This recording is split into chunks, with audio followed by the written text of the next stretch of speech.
ಇನ್ನು Channapatna by election ಹೊತ್ತಲ್ಲೇ ಈಗ ರಾಮನಗರದ ನೇಮ್ ಚೇಂಜ್ನ ಒಂದು ವಾರ್ ಶುರುವಾಗಿದೆ. ರಾಮನಗರ ಹೆಸರು ಬದಲಾವಣೆಗೆ ಕಾಂಗ್ರೆಸ್ ಒಂದು ತಂತ್ರವನ್ನು ಹೆಣಿತಾ ಇದೆ.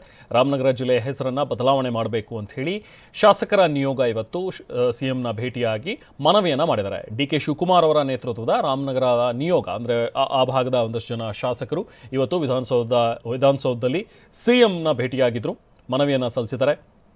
ರಾಮನಗರ ಕನಕಪುರ ಮೆಡಿಕಲ್ ಕಾಲೇಜು ಹೆಸರು ಕೂಡ ಬದಲಾವಣೆ ಮಾಡೋದು ಇದರಲ್ಲಿ ಇರುವಂಥ ವಿಚಾರ. ಸೊ ಹಾಗಾಗಿ ಈಗ 12 ಜನ ಶಾಸಕರು ಸಹಿ ಹಾಕಿ, ಇದರಲ್ಲಿ ಮಾಜಿ ಸಂಸದ ಡಿ.ಕೆ. ಸುರೇಶ್ ಅವರು, ಉಸ್ತುವಾರಿ ಸಚಿವ ರಾಮಲಿಂಗಾರೆಡ್ಡಿ, ರಾಮನಗರ ಶಾಸಕ ಇಕ್ಬಾಲ್ ಹುಸೇನ್ ಇವರೆಲ್ಲರೂ ಕೂಡ ಇವತ್ತು ಸಿಎಂನ ಭೇಟಿಯಾಗಿ ಮನವಿಯನ್ನು ಸಲ್ಲಿಸಿದ್ದಾರೆ.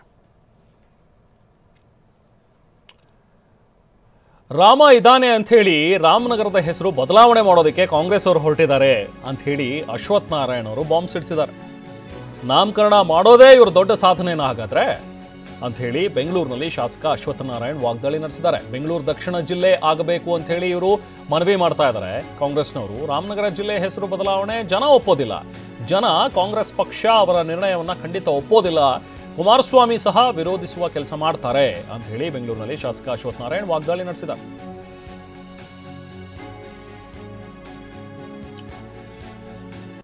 ಇನ್ನು ರಾಮನಗರ ಬದಲು ಬೆಂಗಳೂರು ದಕ್ಷಿಣ ಹೆಸರಿಡೋದಕ್ಕೆ ಆಗ್ರಹ ಕೇಳಿ ಬರ್ತಾ ಇರುವಂಥದ್ದು. ರಾಮನಗರ ಹೆಸರು ಬದಲಿಸೋದಕ್ಕೆ ಈಗ ಸಿಎಂಗೆ ನಾವು ಆಗ್ರಹಿಸಿದ್ದೀವಿ ಅಂತ ಹೇಳಿ ಬೆಂಗಳೂರಿನಲ್ಲಿ ಡಿಸಿಎಂ ಡಿ.ಕೆ. ಶಿವಕುಮಾರ್ ಹೇಳಿದ್ದಾರೆ. ಇದಕ್ಕೆ ಅಶ್ವಥ್ ನಾರಾಯಣ್ ಹೇಗೆ ವಾಗ್ದಾಳಿ ನಡೆಸಿದ್ದಾರೆ ಬನ್ನಿ ನೋಡೋಣ.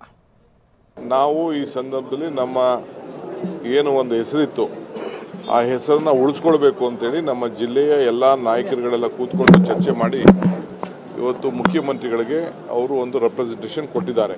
ನನ್ನ ಮುಖಂಡತ್ವದಲ್ಲಿ ಹೋಗಿ ರೆಪ್ರೆಸೆಂಟೇಷನ್ನ ನಮ್ಮ ರಾಮನಗರದ, ಚನ್ನಪಟ್ಟಣ, ಮಾಗಡಿ, ಕನಕಪುರದವರು ಎಲ್ಲ ಸೇರಿ ಕೊಟ್ಟಿದ್ದಾರೆ. ರಾಮನಗರದಲ್ಲಿ ಹೆಡ್ ಕ್ವಾರ್ಟರ್ಸಲ್ಲಿ ಬೆಂಗಳೂರು ದಕ್ಷಿಣ ಜಿಲ್ಲೆ ಮಾಡಬೇಕು ಅಂತ ಹೇಳಿದ್ದಾರೆ. ಯಾಕೆಂದರೆ ಮುಂದಕ್ಕೆ ಬೆಂಗಳೂರು ದಕ್ಷಿಣ ಜಿಲ್ಲೆ ಅಂತ ಅದು ಬೆಳೆದ್ರೆ ಮುಂದಕ್ಕೆ ಅದು ಮಾಗಡಿಗೆ, ಚನ್ನಪಟ್ಟಣಕ್ಕೆ, ರಾಮನಗರಕ್ಕೆ, ಕನಕಪುರಕ್ಕೆಲ್ಲ ಅನುಕೂಲ ಆಗ್ತದೆ. ಆಮೇಲೆ ಮುಂದಕ್ಕೆ ಮೈಸೂರವರೆಗೂ ಕೂಡ ಬೆಳೀಲಿಕ್ಕೆ ಬೇಕಾದಷ್ಟು ಇಂಡಸ್ಟ್ರೀಸು, ಅಭಿವೃದ್ಧಿ, ಅವರ ಆಸ್ತಿ ಮೌಲ್ಯಗಳು ಎಲ್ಲ ಜಾಸ್ತಿ ಆಗಲಿಕ್ಕೆ ಎಲ್ಲ ಅನುಕೂಲ ಆಗ್ತದೆ. ಏಕೆಂದರೆ ಒಂದು ಕಡೆ ಈ ಕಡೆ ಜಾಸ್ತಿ ಮುಂದಕ್ಕೆ ಹೋದರೆ ಈ ಕಡೆ ಆಂಧ್ರ ಬರ್ತದೆ, ಇನ್ನೊಂದು ಕಡೆ ಹೋದರೆ ತಮಿಳ್ನಾಡು ಬರ್ತದೆ. ಈ ದೃಷ್ಟಿಯಿಂದ ಈ ನಮ್ಗೆ ಉಳ್ಕೊಂಡಿರೋದು ತುಮಕೂರು ರೋಡ್ ಒಂದೇ, ತುಮಕೂರು ರೋಡು, ಬಳ್ಳಾರಿ ರೋಡು ಆ ಕಡೆ ಒಂದೇ. ಸೊ ಅದಕ್ಕೆ ನಾವೆಲ್ಲ ಸೇರಿ ನಮ್ಮ ಹೆಸರು ಏನಿತ್ತು ಆ ಹೆಸರನ್ನ ಉಳಿಸ್ಕೊಳ್ಳಿಕ್ಕೆ ನಾವು ಪ್ರಯತ್ನ ಮಾಡ್ತಾಯಿದ್ದೀವಿ. ಮುಖ್ಯಮಂತ್ರಿಗಳು ಸದ್ಯದಲ್ಲಿ ಯಾವ್ಯಾವ ಕ್ಷೇತ್ರಗಳು ನೀವು ಹೊಸ ಜಿಲ್ಲೆ ಪ್ರಸ್ತಾವನೆಗೆ ಹೊಸ ಜಿಲ್ಲೆ ಇಲ್ಲ, ನಾವು ಹೊಸ ಜಿಲ್ಲೆ ಮಾಡ್ತಾ ಇಲ್ಲ, ಇರೋ ಜಿಲ್ಲೆನೇ ಹೊಸ ಜಿಲ್ಲೆ ಮಾಡೋಕ್ಕೆ ಹೋಗ್ತಾ ಇಲ್ಲ. ಇರೋ ಜಿಲ್ಲೆನೇ ನಾವು ರಾಮನಗರ, ಚನ್ನಪಟ್ಟಣ, ಕನಕಪುರ, ಮಾಗಡಿ, ಹಾರೋಹಳ್ಳಿ ಈಗಿರೋಂಥ 5 ತಾಲೂಕುಗಳು ಇದು ಬೆಂಗಳೂರು ದಕ್ಷಿಣ ಜಿಲ್ಲೆ ಮಾಡಬೇಕು ಅಂತೇಳಿ ನಾವು ನಮ್ಮ ಎಲ್ಲ ನಾಯಕರುಗಳು ಪ್ರಸ್ತಾವನೆಯನ್ನು ಕೊಟ್ಟಿದ್ದಾರೆ. ಸನ್ಮಾನ್ಯ ಉಪಮುಖ್ಯಮಂತ್ರಿಗಳು, KPCC ಅಧ್ಯಕ್ಷರಾಗಿರುವಂಥ ಸನ್ಮಾನ್ಯ ಡಿ.ಕೆ. ಶಿವಕುಮಾರ್ ಅವರ ತಂಡ ರಾಮನಗರ ಜಿಲ್ಲೆನ ಪುನರ್ ನಾಮಕರಣ ಮಾಡಬೇಕು, ಬೆಂಗಳೂರು ದಕ್ಷಿಣ ಅಂತ ಮಾಡುವಂಥ ಪ್ರಯತ್ನ ಎಲ್ಲರ ರಾಮನಗರ ಜನತೆಯ ಜಿಲ್ಲೆಯ ಜನತೆ ಮತ್ತು ಕರ್ನಾಟಕದ ಜನತೆ ಭಾವನೆಯ ವಿರುದ್ಧವಾಗಿದೆ. ಹಾಗಾಗಿ ಸಂಪೂರ್ಣವಾಗಿ ಇದನ್ನು ವಿರೋಧಿಸ್ತೀವಿ.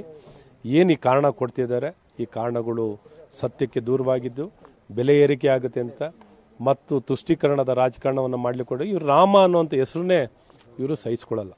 ಹಾಗಾಗಿ ರಾಮನಗರ ಹೆಸರು ಅವರಿಗೆಲ್ಲ ಒಂದು ಕಡೆ ಸಹಿಸ್ಕೊಳ್ಳೋಕ್ಕಾಗ್ತಿಲ್ಲ. ಹಾಗಾಗಿ ಇರುವುದರ ವಿರುದ್ಧವಾಗಿ ಕಾಂಗ್ರೆಸ್ ಪಕ್ಷ ಈ ಪ್ರಯತ್ನಗಳನ್ನು ಮಾಡಿದೆ. ರಾಮನ ಹೆಸರಿಗೆ ಭಾಳ ದೊಡ್ಡ ಶಕ್ತಿ ಇದೆ. ಇಡೀ ದೇಶದ ಜನರು ರಾಮನ ಹೆಸರಿನಲ್ಲಿ ಏನು ಬೇಕಾದ್ರೂ ಸಾಧಿಸ್ತೀವಿ. ಇವ್ರ ಹೆಸರು ಬದಲಾಯಿಸೋದು ಯಾರೂ ಜನ ಕೇಳಿಲ್ಲ. ನಿಮ್ಮನ್ನೇನಾರು ಕೇಳಿದಾರ ಯಾರು ಜನ ಹೆಸರು ಬದಲಾಯಿಸಿ ಅಂತ? ಈ ಪ್ರಯತ್ನಗಳು, ಈ ಡೋಂಗಿಗಳು ಬರೀ ಹೆಸರು ಬದಲಾವಣೆಯಲ್ಲೇ ನೀವು ಇತಿಹಾಸ ನಿರ್ಮಾಣ ಮಾಡ್ತೀನಿ ಅಂತ ಅಂದ್ಕೋಬೇಡಿ. ನಿಮ್ಮ ಸ್ವಾರ್ಥಕ್ಕಾಗಿ ಮತ್ತು ತುಷ್ಟೀಕರಣದ ರಾಜಕಾರಣವನ್ನು ಸಂಪೂರ್ಣವಾಗಿ ರಾಮನಗರ ಜಿಲ್ಲೆಯ ಜನತೆ ವಿರೋಧಿಸ್ತೀವಿ. ನಮ್ಮ ಭಾರತೀಯ ಜನತಾ ಪಾರ್ಟಿನೂ ಭಾಳ ಸ್ಪಷ್ಟವಾಗಿ ವಿರೋಧಿಸ್ತೀವಿ.